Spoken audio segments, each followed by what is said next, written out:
Salam, hər vaxtınız xeyir olsun əziz müəllimlər, şagirdlər və biologiya sevərlərimiz. Biz bu günlər sizlə ABC Akademiyanın biologiya sınaq toplusundan artıq 16-cı sınaqdır ki, testlərin izahlarını veririk. Başlayırıq birinci sualdan.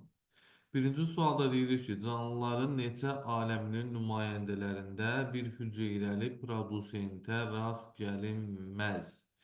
Bakteriyalardan bir hüceyrəli produsentlər zaten var. Siyanobakteriyadır, yaşıl bakteriya, qırmızı bakteriya, xemosintez edici bakteriyalar falan. Bitkilərdə, bitkilərdə bir hüceyrəli olan nümayəndələr var ki, onlar da produsentdir, yəni fotosintez edicilərdir, xalum daminadadır, plevrakok yosunudur. Sonra deyək ki, xlorella yosunudur və s. Heyvanlardan zaten produsentlər yaşıl evqinenanın volvoxdur ki, bunlar da avtotrof yolla qidalanır, produsentlərə aiddir. Amma göbələklərin avtotrof qidalanan nümayəndəsi yoxdur deyə biz onu produsentə aid edə bilmərik. Onun üçün cavabımız A bəndi olur birinci sualda. İkinci sualda DNT molekulunda olan sitozin azotlu əsaslarının cəmini M ilə göstəriblər. Adenin azotlu əsaslarının cəmini N ilə göstəriblər və hidrogen rabitələrinin cəmini bizdən istəyir. Bizim düsturumuz var ki, hidrogen rabitə bərabərdir 2 adenin plus 3 guanin və yaxud da sitozin. İndi bunların yerinə N-lə M qoyacaq da, yəni olacaq ki, 2 dənə N üstə gəlsin 3 dənə S. M. S-in yerinə də M ver baxın. Beşincini götürəcəyik buradan, düzdür. Və burada bax, üçüncü variantı da götürəcəyik. Sitozinin yerinə M qoysaq bura. Yenə olur 3M üstə gəlsin 2N. Ona görə də hidrogen rabitələrinin sayını bu şəkildə tapa bilirik. Yəni cavabımız B bəndi olacaq. Üçüncü sualda hansı bitkinin çiçəkləri tozlandıqdan sonra açılır?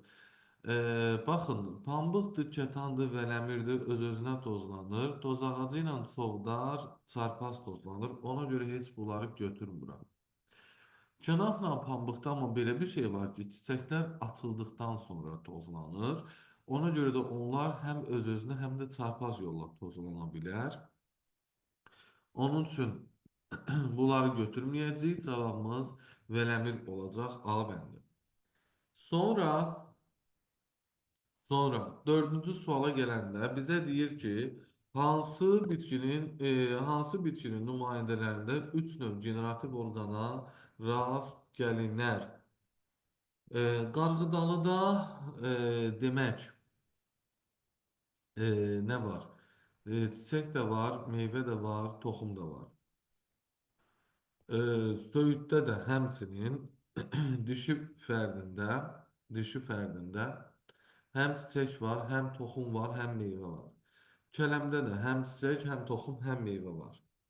Laminariya yosundur, orqana sahib deyil. Orqana sahib deyil. Amma sualda bütün nümayəndələri deyib. Söylə ona görə götürməyəcəyik. Çünki erkək fərdində ancaq çiçək olur. Meyvə toxum yoxdur. Qovağın da erkək fərdində söyüd kimi ancaq çiçək olur. Meyvə toxum yoxdur. Küknarın da iki növ generativ orqanı var. Toxum və qoza. Laminariyada da diki yoxdur da, yəni. Ona görə bizim cavabımız 1, 3, B bəndi olacaq. Beşinci suala gəldiyimiz zaman burada bizə Gölli bizi verib, anadonta veribdir. Hər ikisinə xas olan xüsusiyyəti istəyibdir bizdən. Spiral halında burulmuş çanaq. Bu ancaq demək Gölli bizə aiddir. Dərsəmələrlə tənəffüs bu anadontiya aiddir. Hermafroditlik Gölli bizə aiddir. Mantiyə malik olmaq hər ikisinə aiddir. Hər ikisi mantıya malikdir. Daha sonra baş gövdə ayağa malik olmaq göl ilbizinə aiddir. Cavabımız D bəndi olacaq 5-ci sualda. 6-cı suala gəldikdə insanda 3 eyni yumurta əkizinin Zigotunun əmələ gəlməsində iştirak edən qametlərdə cəmi neçə xromosom var? Eyni yumurta əkizləri bir dənə ziqotdan əmələ gəlir və bunun ziqotunun yaranmasında bir yumurta hüceyrə, bir də spermatozoid iştirak edir. Bunlarda cəmi nə qədər xromosom olacaq? Hərəsində 23 dənə. Cəmlədiyimiz zaman cavabımız 46 edəcək. Yəni B bəndi. Yeddinci suala gəldiyimiz zaman uzun günlü bitkilərdir. Biz demişdik ki, kitablarımıza görə, dərsliklərimizə görə qısa günlü bitkilər hansıları idi? Zəfərandı, soğan və yaxud da georgin idi. Bir də xrizantema və ya payız gülü idi. Qalanlar uzun günlü bitkilərdir. 1, 4, 6 olacaq onun. Cavabımız C bəndi. 8-ci sualda insan maksimum yuxu fazasında, yəni 5 dənə yuxu fazasında yatıb. Tez yuxu fazasının davam etmə müddəti 70 dəqiqə, yəni 1 saat 10 dəqiqədirsə, insan maksimum neçə saat yatmışdır? Aha, 5 yuxu siklində yatıbdı. 5 yuxu siklində və maksimum neçə saat yatdığını soruşubsa, hər dəfə lən yuxunu biz 1,5 saatdan götürsək, 1,5-i 5-ə vursaq, eləyəcək 7,5 saat, yəni 7 saat 30 dəqiqə. Bunun da üzərinə 70 dəqiqəni də, yəni 1 saat 10 dəqiqəni gəlsək, bu da eləyəcək 7:30 üstə gəlsin 1:10. Bu da eləyəcək 8 saat 40 dəqiqə. Yəni cavabımız D bəndi olacaq 8-ci sualda. Bax, burada tez yuxu fazalarını ayrı-ayrılıqda hesablamağımıza ehtiyac yoxdur. Çünki elə özü veribdir. Nəyin hesablayıram? Aydındır. Belə suallarda hesablamağa ehtiyac yoxdur. 9-cu sualda çöl göyərçininin ümumi barmaqlarının sayı n-dir. Yəni 14 dənə çöl göyərçinində barmaq olur. Caynaqların sayı isə ancaq arxa ətraflardakı barmaqda olur. 8 dənə caynaq var.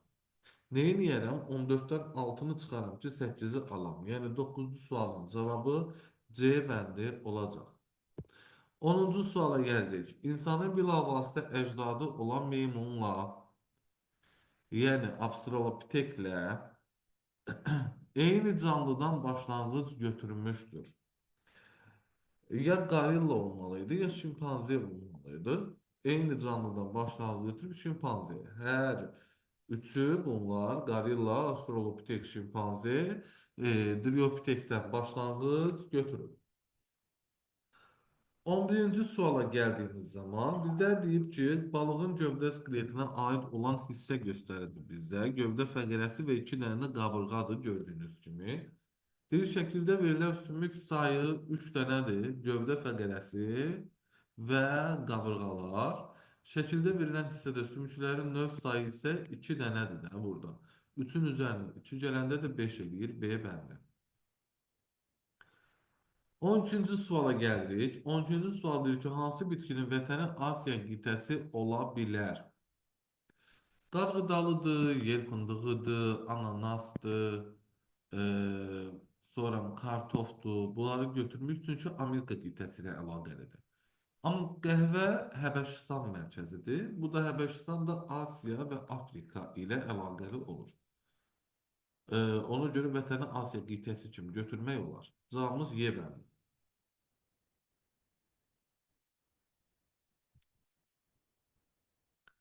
13-cü sualda davam etmə müddəti ən çox olan geoloji erada meydana çıxmışdır. Davam etmə müddəti ən çox olan geoloji era Proterozoidur. Proterozoidu meydana çıxıb bitki hüceyrəsi deməli. Çənəsiz onurğalılar Paleozoik erasındadır. Ordovik dövründə. Qonur yosunlar Kembri dövründədir. Planlar Silurdadır. Prokaryotlar Arxeydədir. 14-cü sualda yaşıl Evglenaya aid deyil, miksotrof orqanizmdir, aiddir. Qamçılılar sinifinin nümayəndəsidir, aiddir. İşığa həssas qırmızı gözlüyü var idi, bəli, qamçısının dibində. 2 ədəd nüvəsi olurdu. Xeyr, bu infizor tərliyə aiddir. 1 ədəd iri nüvəsi olur bunun. 1 ədəd qamçı vasitəsilə hərəkət edir. Doğru bir fikirdir. 15-ci sualda heyvanların ən cavan sinfi Lamarckın qradasiyasını əks etdirən sxemində neçənci pillədə yerləşir? Quşlardır ki bu. Quşlarla məməlilər ən axırıncı, yəni 6-cı pillədə yerləşir. Cavabımız Y bəndi. 16-cı sualda K0, L5, Y5, D1 çiçək düsturunu hansı bitkinin bütün çiçəklərinə aid etmək olar? Bu cür mürəkkəb çiçəklər fəsiləsinin nümayəndələrindədir. Amma mürəkkəb çiçəklər fəsiləsinin hansı nümayəndəsində ki, yalançı dizili şəkilli və qıf şəkilli çiçəklər var, düzdür. Onlarda çiçək düsturu həmçinin K0, L5, Y0, D0 olur. Bu düstur, bu düstur ancaq boru şəkilli çiçəklərdə və həqiqi dizili şəkilli çiçəklərdə olur. Ona görə də cavabımız B bəndi olacaq ki, zəncir otu. Zəncir otunda olur yalnız həqiqi dilci şəkilli çiçəklər. Yəni B bəndi. 17-ci sualda insanın ifrazat sistemi ilə bağlı düzgün fikri seçin. İlk sidik qıvrım kanalcıqlarda yox, qədəhə bənzər kapsulda əmələ gəlir. Son sidik kisəsində əmələ gəlir. Xeyr, qıvrım kanalcıqlarda falan əmələ gələr.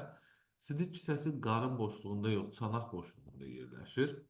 Böyrək venasında sidik cövhərinin miqdarı böyrək arteriyasına nisbətən daha çox yox, daha az olmalıdır. Çünki sidiklə bədəndən çıxarılacaq. Böyrək ləyənində son sidik olur? Bəli. Doğru bir fikirdir. Son sidik əmələ gəlib böyrəkdə, böyrək ləyəninə tökülür. Cavabımız Y bəndi. 18-ci sualda insanda şərtsiz reflekslər iradidir. Xeyr. Daxili mühitin sabitliyini təmin edir. Bəli. İrsi deyil, irsidir. Fərdidir. Xeyr. Növü təşkil edən bütün fərdlərdə olur. Həyat təcrübəsi nəticəsində qazanır. Xeyr, bu da şərti refleksdir. Cavabımız B bəndi olmuş olacaq. Daxili mühitin sabitliyini təmin edirsə, şərtsiz refleksdir. Amma ki, orqanizmi ətraf mühitin dəyişən şəraitinə uyğunlaşdırırsa, bu şərti refleksdir. Gəldik, geohelmintlərin törətdiyi xəstəliklərdir. Geohelmintlər insan asqaridi və ankilostoma idi ki, onların da törətdiyi xəstəlik askaridoz və ankilostomozdur. Yəni 4-6 cavabımız olacaq B bəndi. 20-ci sualda metamorfozla bağlı uyğunluğu müəyyən edin. Noxudda yarpaq şəkil dəyişməsi bığcıqdır. Ya A variantıdır, ya D variantıdır. Yemişanda gövdəsi tikana çevrilib.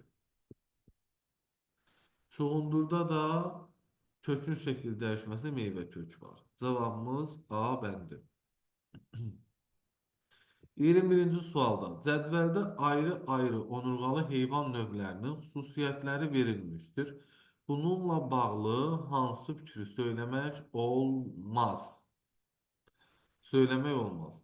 Hamısı daxili mayalanmazsa, demək ki, sürünən quş məməli ilə əlaqəli olan bir şey olacaq da. Daxili mayalanmadır. Skeleti daxili skeletdir. Mayalanma daxili mayalanma deyildi burada. Şeydir, skeleti verir. Demək, zaten onurğalı deyiriksə, skelet daxili skeletdir də. Ürək kameralarının sayı 2-dirsə, bu balıqdır, inkişafı dolayıdır. Deyir ki, X canlısının döş qəfəsi ola bilməz. Bəli, balıqlarda döş qəfəsi olmur. Bu fikir düzgün fikirdir. Y-də 3 kameralı ürək var, inkişafı dolayıdırsa bu qurbağadır. Y canlısının 3 cüt göz qapağı ola bilər, bəli. Y-yə baxaq, Y canlısında kulak ola bilər, bəli, ola bilər. Z-də də 4 kameralı ürəkdir, inkişafı düzünədir. Ya bu quşdur, ya məməlidir, ya timsahdır. Deyir Z canlısında iki qan dövranı ola bilər, bəli. Z canlısı soyuqqanlı ola bilməz, niyə olmur ki? Və timsah nədir? Ona görə cavabımız D bəndi. Gəldik 22-ci suala. Hansı fikir yanlışdır? Hansı fikir yanlışdır? Döş qəfəsinə malik bütün canlılar onurğalılardır. Əgər bir canlının döş qəfəsi varsa, demək ki, bu onurğalıdır zaten. Ona görə birinci fikir doğrudur. Döş qəfəsinə malik bütün canlılar xordalılardır. Onurğalılar zaten xordalılara aiddir. Hamısı. Ona görə bu da düzdür. Döş qəfəsi olan bütün canlılarda döş sümüyü var. Döş qəfəsinin yaradan hissələrdən biri döş sümüyü olduğuna görə döş sümüyü mütləq şəkildə olmalıdır. Doğrudur. Döş sümüyü olan bütün canlılarda döş qəfəsi var, xeyr. Məsəl üçün, qurbağada döş sümüyü var, amma ön ətrafın qurşağına aiddir. Döş qəfəsi yoxdur. Döş qəfəsinə malik bütün canlılarda döş fəqərələri var. Bu da doğru bir fikirdir. 23-cü sualda. Aşağıdakılardan hansılar xana balığı və göl qurbağasının qan dövranları üçün ümumi xüsusiyyət deyil? Qanın ürəkdən arteriya damarı ilə çıxması təbii ki, onsuz da ürəkdən qanı çıxaran damar arteriyadır. Bu ortaq bir xüsusiyyətdir, amma bizə ortaq olmasın deyir də. Ona görə götürmədim. Qanın tənəffüs orqanından vena damarları ilə bilavasitə ürəyə qayıtması. Bu qurbağaya aiddir, amma balığa aid deyil. Balıqda qəlsəmədən qan çıxır qəlsəmə üstü arteriyaya, oradan keçir bel arteriyasına, oradan da bədənə gedir. Ona görə ikini götürəcəyik, ortaq deyil.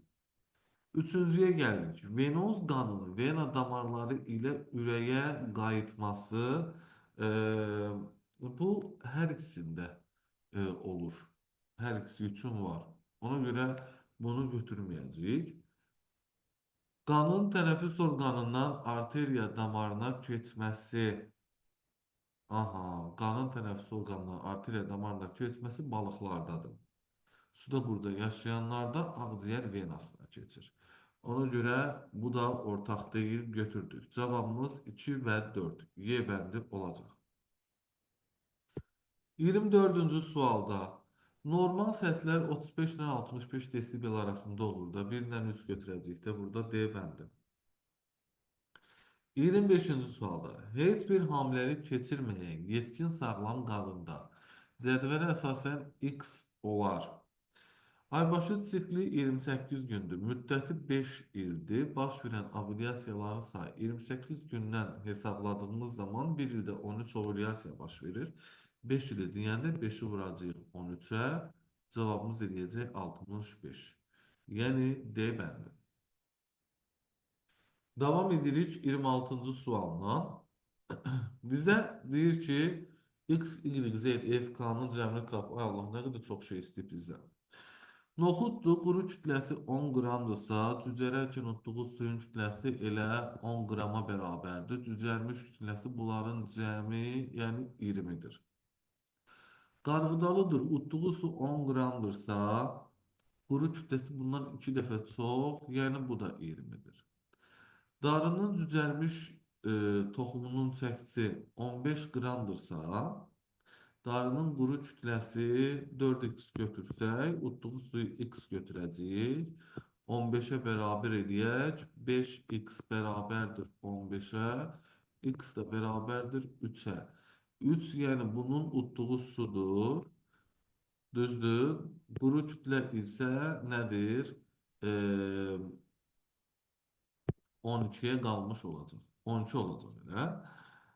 Ki, utduğu sudan 4 dəfə çox. Bunları cəmləyəndə də x10 üstə y20 elədi 30, üstə z20 elədi 50, üstə k12 elədi 62, üstə f3 o da eləyir nə qədər?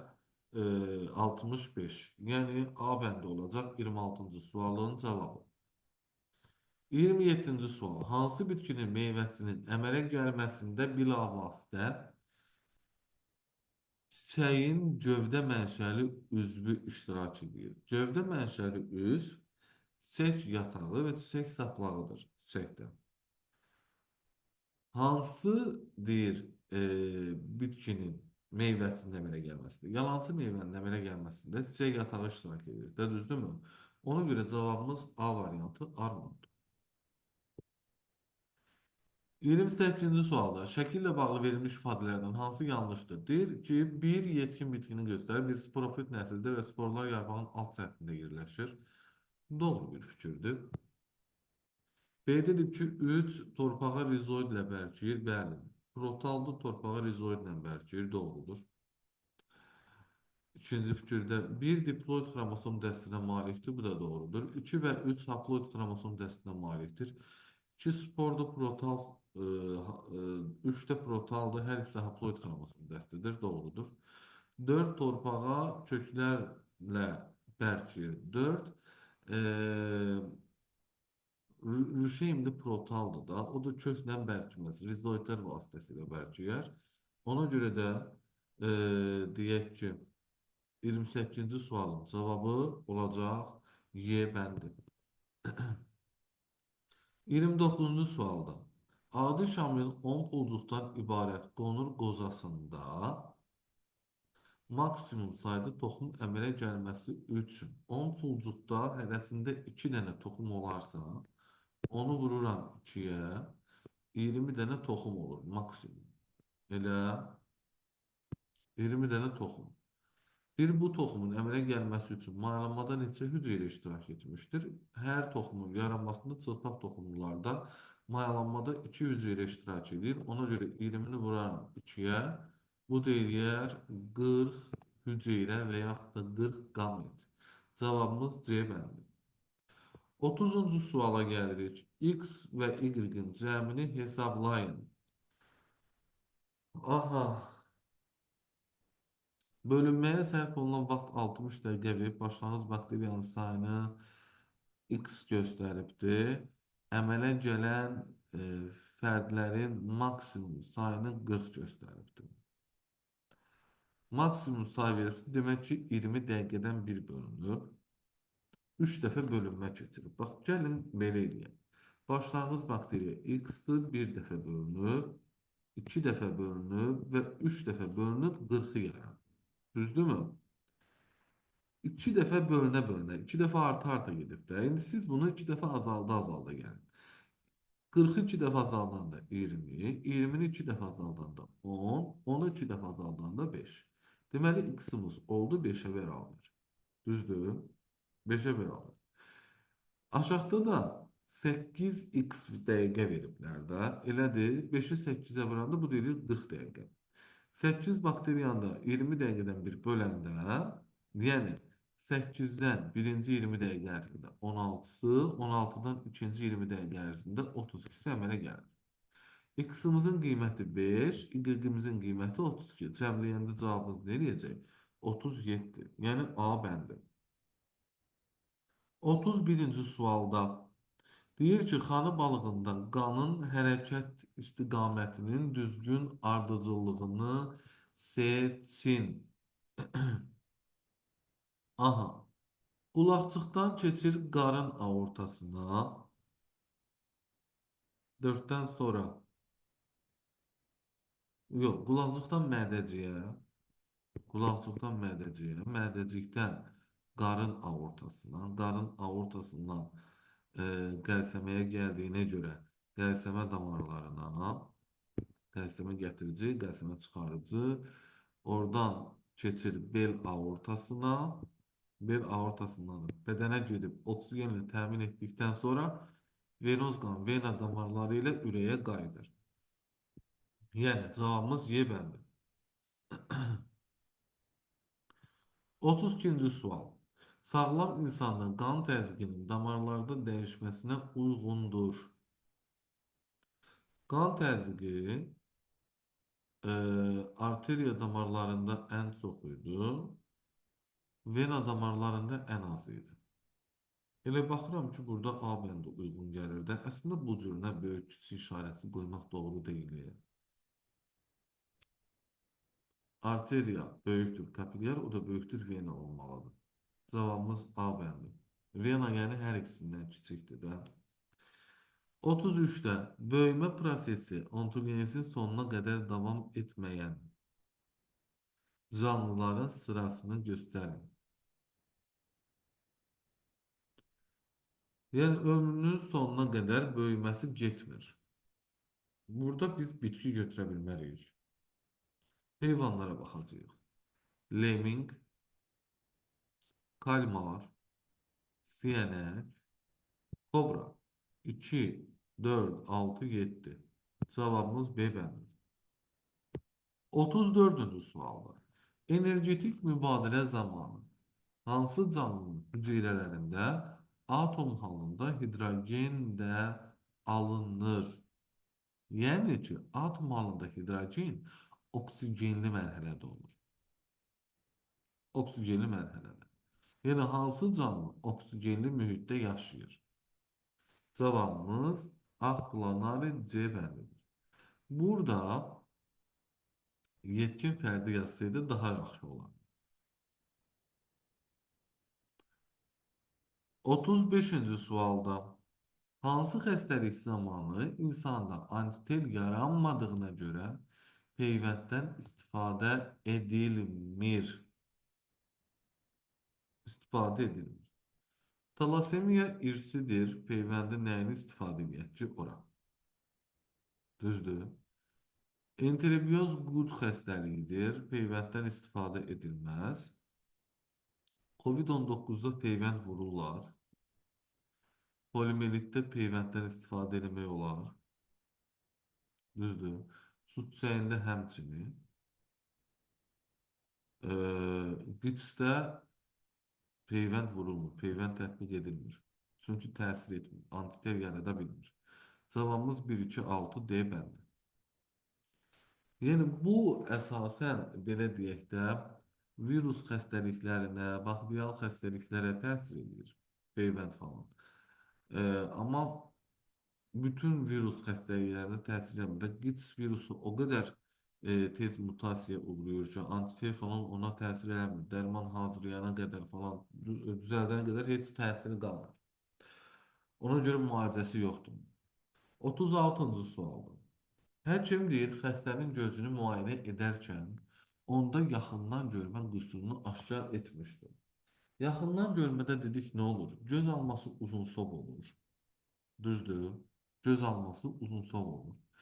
Cismin xəyalı torlu qırşanın önünə düşür. Uzaqdakı cismin xəyalı torlu qırşanın önünə düşür. Ona görə də biz uzaqdakı cismin xəyalını görə bilmirik. Bunu da torlu qırşanın üzərinə salmaq üçün hər iki tərəfi çökük olan səpici linzadan və yaxud da mənfi dərəcəli eynəkdən istifadə edirik. Elə cavabımız burada da mən dedikcə A bəndində bildim. Səpici linzalı eynəkdən istifadə etmək. A bənd. 37-ci sualda.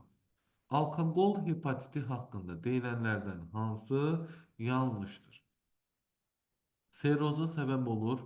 Bəli, doğrudur. Törədici hepatit virusudur. Yəni, xeyr. Törədici hepatit virusu deyil. Dayanmadan spirtli içki içməkdir. Qaraciyərin ölçüsü dəyişir, doğru. Qaraciyərin ölçüsü böyüyür. Qandakı zəhərli maddələri zərərsizləşdirən orqanı zədələyir. Bu qaraciyərdir. Bunu zədələyəcək. Qaraciyərin epitel toxuması hüceyrələri birləşdirici toxuma hüceyrələri ilə əvəz olunur. Bu da doğru bir fikirdir. Çünki epitel, yəni qaraciyərdə vəzli epiteldə o əvəz olunur pi toxuması ilə. O da birləşdirici toxumadır. Onun üçün doğru fikirdir bu. Cavabımız B bəndi. 38-ci sualda. Down sindromuna nə səbəb olur? Down sindromunda meyozun ikinci anafaza mərhələsində xromosomlardan birinin bölünmə vətəninin qırılması nəticəsində xromosomun birinə digərindən daha bir ədəd xromosomun çox getməsidir yəni. Bu şəkildə. Cavabımız A bəndidir 38-ci sualda. 38-ci sualda. Elə bir dənə budur. O birisiləri oxusaq boşdur yəni. Ona görə ehtiyac yoxdur heç. 39-cu sualı. Şerşevski-Terner sindromlu insanda mədə hüceyrəsinin bölünməsinin anafaz mərhələsinin sonunda neçə xromosom, neçə xromatid görünər? 45 dənə xromosomu var da bu Şerşevski-Ternerdə. Düzdürmü? Diploid sayı. Anafaza mərhələsində xromosomu da xromatid 2 dəfə artır. Yəni 90 demək, yəni xromatid sayı normalda artmır da anafazda. Xromosom sayı 2 dəfə artır, amma bir-birinə bərabər olurlar. 90 xromosom, 90 xromatid olur. Cavabımız A bəndi.